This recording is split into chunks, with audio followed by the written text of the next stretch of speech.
Halo semuanya, selamat wayah Kio ya dimanapun kalian berada.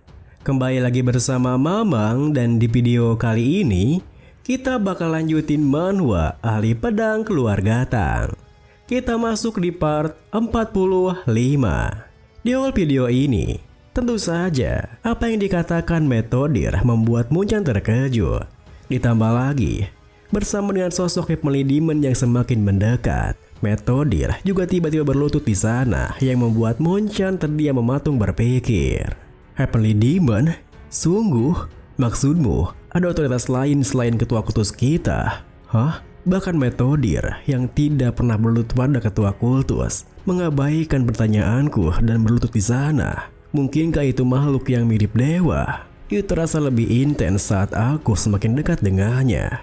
Keberadaan yang sangat kuat, sangat berbeda dari energi demonik yang kurasakan dari ketua kultus. Saat Monchan berpikir seperti itu, sang Heavenly Demon yang merasa jika Monchan tak menghormatinya karena terus berdiri seperti itu, langsung saja melubangi tubuh Monchan dengan sekali tunjuk sembari menuturkan, "Kau mengangkat kepalamu cukup tinggi." Saat orang yang menguasai Demonic Arts menghadap Demonic Fate Authority, mereka harus menundukkan kepalanya dengan hormat. Seketika itu juga, Monchan pun terjatuh dengan tubuhnya yang terputus. Meskipun begitu, ia sama sekali tak merasakan sakit karena ia sudah mencapai ranah Supreme Demon dan menyempurnakan Immortal Body. Akan tetapi, Monchan tersadar jika makhluk di depannya itu, meskipun dirinya mati ribuan kali dan hidup ribuan kali, dirinya tetap tidak akan bisa memberikan goresan kepadanya. Hal itu pun membuat Monchan bertanya-tanya, apakah dirinya masih tak berdaya meski sudah mencapai ranah Supreme Demon.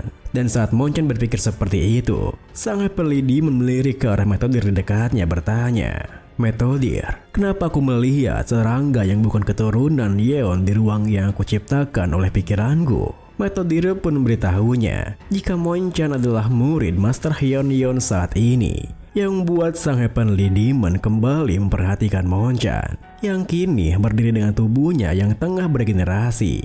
Murid?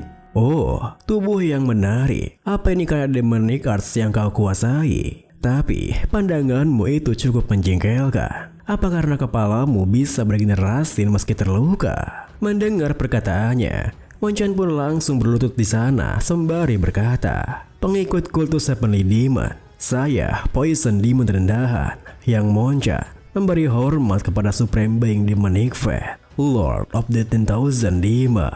Melihat sikapnya yang seperti itu, sang Heavenly Demon pun yang penasaran mengekang tubuh Monchan dengan kekuatannya. Lalu mulai mencari tahunya sendiri dengan memasukkan telunjuknya ke kepala Monchan, hingga ia bisa melihat langsung pikiran Monchan yang buatnya menuturkan, "Beraninya kau menyebut julukan itu tanpa mengetahui maknanya. Ya, aku tak bisa menghukum setiap contoh ketidaktahuan. Jadi akan kubiarkan kali ini." Jadi begitu, Demonic Art yang fokus pada regenerasi fisik, sungguh metode yang tidak ada di eraku. Tapi itu tak lebih dari teknik kasar yang lahir karena ketakut mati. Sebaliknya, jika aku mengambil kendali energi demonikmu, kau pasti akan kehilangan immortal ability-mu juga. Tapi untuk makhluk rendahan, kau punya kekuatan yang cukup kuat yang disebut dendam. Sampai-sampai membenariku kemari, meski bukan keturunan Neon. Dendamu itu tidak ada artinya. Mari kita lihat sumber kebencian yang kau genggam. Jangan takut, aku hanya mengintip ke dalam pikiranmu. Apa kau meminum racun yang ekstrim? Darahmu tercampur dengan energi racun, Immortal Body dengan Poison Real. Keinginanmu yang tidak ada akhir itu membentuk menjadi dirimu sekarang. Tunjukkanlah semua keinginanmu. Oh, menghabisi Tang Yumyong dengan tanganmu sendiri kah? Keluarga Tang Sichuan, apa dia keturunan dari orang itu? Oh, sepertinya ini memang takdir. Sebenarnya pencerahan ini ditujukan pada keturunan Neon, tapi fakta bahwa mereka tidak ada di sini pasti juga sebuah karma. Kau cukup beruntung. Dengan kultivasimu, transcend di manhood itu tidak mungkin. Aku akan memberikan darahku yang mengandung energi spiritual. Mulai sekarang, meskipun kau terbelah menjadi ribuan potong, kau akan benar-benar menjadi immortal melalui dendamu. Jadi bekerja keraslah. Tepat setelah Sang Heavenly Demon mengatakan itu, Sang Heavenly Demon pun mulai memasukkan darahnya pada tubuh Monchan. Hingga tak berselang lama setelah itu, ruang manifestasi mental world-nya pun meledak mengeluarkan Monchan.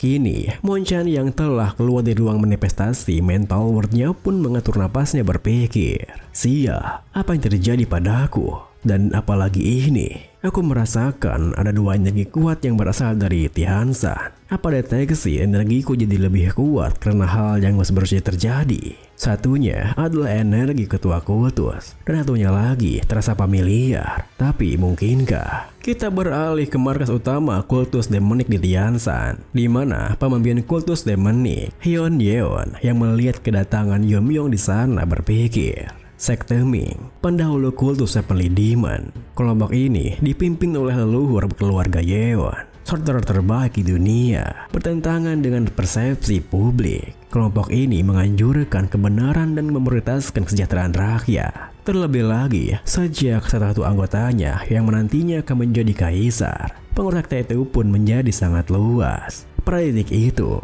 hanya menunggu waktu saja hingga wilayah tersebut menjadi negara beragama. Agama negara suatu bangsa. Akan tetapi, ketua sekte Ming yang memimpikan kehormatan besar itu segera menghadapi kepuasannya sendiri. Hal itu karena pengkhianatan kaisar yang pernah menjadi pengikutnya. Sang kaisar yang takut akan kekuatan sekte Ming yang melebihi kekaisaran mengerahkan seluruh kekuatan untuk memusnahkan sekte Ming itu.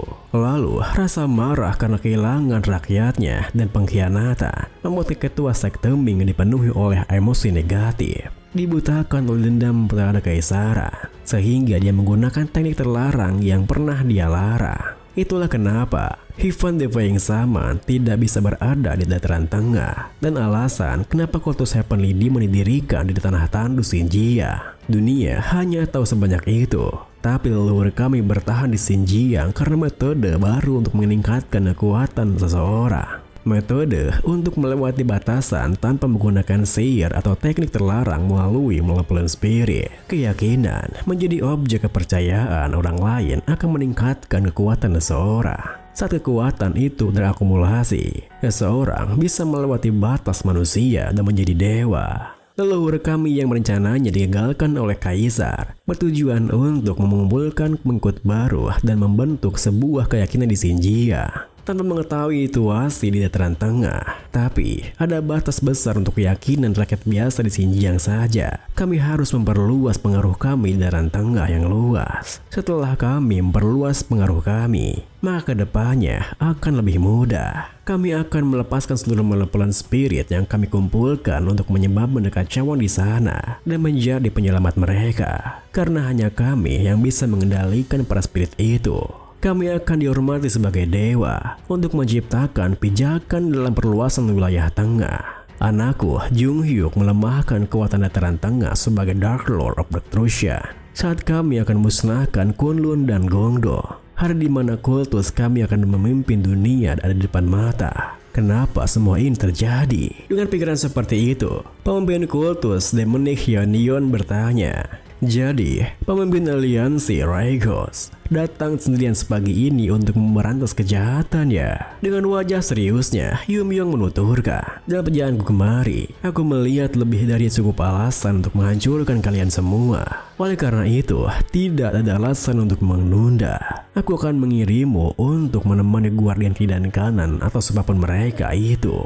Mendengar perkataannya, pemimpin kultus demonik yang tak percaya dengannya pun kembali bertanya, jadi kau sungguh mengalahkan mereka ya? Yum-Yong yang bersiap dengan belatinya menegaskan, kalian selalu saja curiga, lebih baik rasakan sendiri saja. Tepat setelah mengatakan itu, Yum-Yong pun melepaskan teknik destruction-nya. Akan tetapi, melihat pemimpin kultus demonik yang bisa menghalau tekniknya hanya dengan selembar talisman pun membuat Yum-Yong berpikir, lawanku adalah ketua kultus Heavenly Demon. Aku sudah menduga dia tidak akan mudah dikalahkan. Tapi siapa sangka, dia bisa menghalau itu tanpa terluka sama sekali. Saat Yum-Yong berpikir seperti itu, Kinga yang bisa merasakan energi demonik dari talismannya pun muncul menuturkan, Energi demonik itu yang aku rasakan dari Palisman. Itu pasti energi Hyuvan Dipe yang sama. Hati-hati, pertarungan ini akan jadi sangat jauh berbeda dari seniman bela diri yang kau lawan sejauh ini. Video ini pun diakhiri dengan